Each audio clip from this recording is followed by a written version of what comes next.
अगर आप भी कन्या पूजन करने वाले हैं तो इस बात का ध्यान रखें कि कन्या पूजन के दौरान भूलकर ऐसी कोई गलती न करें जिससे माता रानी रुष्ट हो जाएं। अगर आप भी अष्टमी या नवमी के दिन कन्या को खाना खिला रहे हैं तो इसकी सही विधि पता होना जरूरी है, वरना माता रानी आपसे नाराज हो सकती हैं और आपको इसके गंभीर परिणाम भुगतने पड़ सकते हैं। नमस्कार दोस्तों, आज हम आपको इस वीडियो में बताने वाले हैं वो कौन सी गलती है जो आपको कन्या पूजन के दौरान नहीं करनी है जिससे माता रानी नाराज हो जाएं। दोस्तों, हिंदू धर्म में नवरात्रि का विशेष महत्व है। नवरात्रि का पर्व पूरे 9 दिनों तक चलता है जिसमें मां दुर्गा के 9 अलग अलग रूपों की पूजा की जाती है। लेकिन नवरात्रि का व्रत और माता रानी की पूजा का पूर्ण फल तभी प्राप्त होता है जब आप छोटी छोटी कन्याओं को देवी स्वरूप मानकर उनका पूजन करते हैं। इसे कन्या पूजन या कंजक भी कहा जाता है। माना जाता है कि नवरात्रि पर कन्या पूजन में सही तरह से कन्याओं को कंजक खिलाई जाए तो माता का आशीर्वाद मिलता है और घर परिवार पर माता की कृपा बनी रहती है। 30 मार्च से आरंभ हुई चैत्र नवरात्रि 6 अप्रैल को समाप्त होगी। इस दौरान मां दुर्गा के 9 स्वरूपों की विधिवत पूजा करने के साथ कन्या पूजा करने का विधान है। हिंदू धर्म में छोटी कन्याओं को मां दुर्गा का स्वरूप माना जाता है। शास्त्रों के अनुसार चैत्र नवरात्रि में कन्या पूजन के लिए 2 से 10 वर्ष तक की कन्याओं की पूजा करना सबसे शुभ माना जाता है।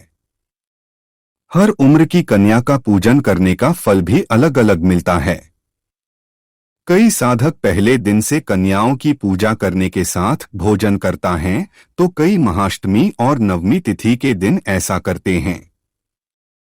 इस साल चैत्र नवरात्रि 9 दिन की ना होकर 8 दिन की है, जिसके कारण महाअष्टमी और नवमी तिथि को लेकर भी असमंजस की स्थिति बनी हुई है। आइए जानते हैं कन्या पूजन किस दिन करना होगा शुभ। इसके साथ ही जाने कि कन्या पूजन कैसे किया जाता है, क्या है इसकी सही विधि, कन्या पूजन में कन्याओं को भोजन में क्या खिलाएं और क्या ना खिलाएं, कंजक को उपहार में क्या दे और क्या ना दे।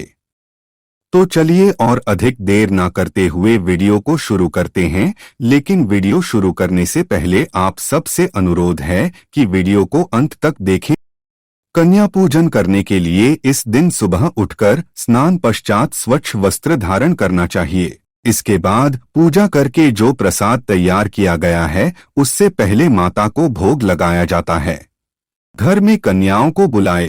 कन्याओं के साथ एक लंगूर के रूप में लड़के को भी बुलाया जाता है।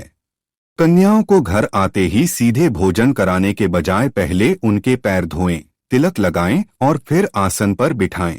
इसके बाद उनके हाथों में कलावा बांधा जाता है, माथे पर कुमकुम लगाया जाता है और उनके समक्ष थाली परोसी जाती है।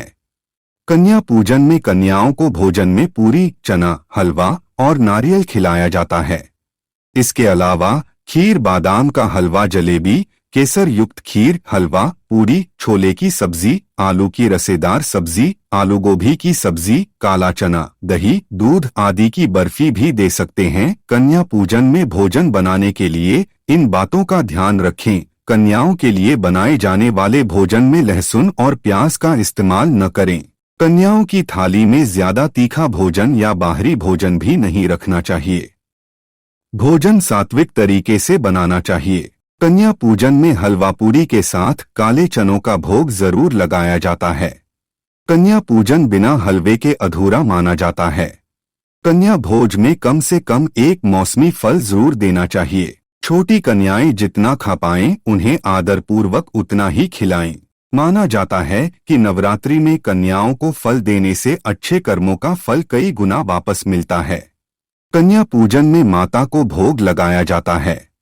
कन्या पूजन पर लोग कन्याओं को कई तरह के उपहार देते हैं, जो कि बहुत अच्छी बात है। लेकिन जाने अनजाने में ऐसा कोई उपहार न दें जो माता रानी की नाराजगी का कारण बने। इसलिए जान लीजिए कन्याओं को उपहार में क्या नहीं देना चाहिए। कन्या पूजा में छोटी कन्याओं को स्टील के बर्तन या प्लास्टिक की चीजें उपहार में नहीं देनी चाहिए। क्योंकि हिंदू धर्म में पूजा पाठ के दौरान इन धातुओं को शुभ नहीं माना जाता है।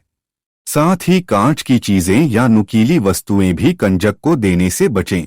कन्या पूजा के बाद कन्याओं को कभी भी काले वस्त्र या काले रंग के रुमाल आदि भी न दें। कन्याओं को शगुन के रूप में सिक्का या फिर चुनरी, चूड़ियां, नए कपड़े या कोई और चीज दी जा सकती है। जब कन्याएं प्रसाद खा लेती हैं तो उनके पैर छूकर उन्हें विदा किया जाता है। बिना पैर छुए कन्याओं को भूलकर भी विदा न करें, इससे मां दुर्गा नाराज हो जाती हैं। कन्याओं को विदा करने के बाद तुरंत ही घर की साफ सफाई न करें। जाते हुए माता का जयकारा लगाया जाता है। इस साल चैत्र नवरात्रि 9 दिन की न होकर 8 दिन की है, जिसके कारण महाअष्टमी और नवमी तिथि को लेकर भी असमंजस की स्थिति बनी हुई है। आइए जानते हैं कन्या पूजन किस दिन करना होगा शुभ। इस बार चैत्र माह के शुक्ल पक्ष की अष्टमी तिथि की शुरुआत 4 अप्रैल 2025 को रात 8:12 पर होगी। इस तिथि का समापन 5 अप्रैल 2025 को रात 7:26 पर है। उदया तिथि के मुताबिक अष्टमी 5 अप्रैल 2025 को शनिवार के दिन मनाई जाएगी। ऐसे में अष्टमी तिथि पर कन्या पूजन करने वाले लोग इस दिन कन्याओं को भोजन करा सकते हैं। इस साल नवमी तिथि 5 अप्रैल को रात 7:26 पर शुरू हो रही है। इसका समापन 6 अप्रैल 2025 को रात 07:22 पर है। ऐसे में 6 अप्रैल 2025 को रामनवमी मनाई जाएगी। आप इस तिथि कन्या पूजन के साथ साथ अपने व्रत का पारण भी कर सकते हैं। वीडियो में अंत तक बने रहने के लिए धन्यवाद। मिलते हैं अगले वीडियो में। जय हिंद।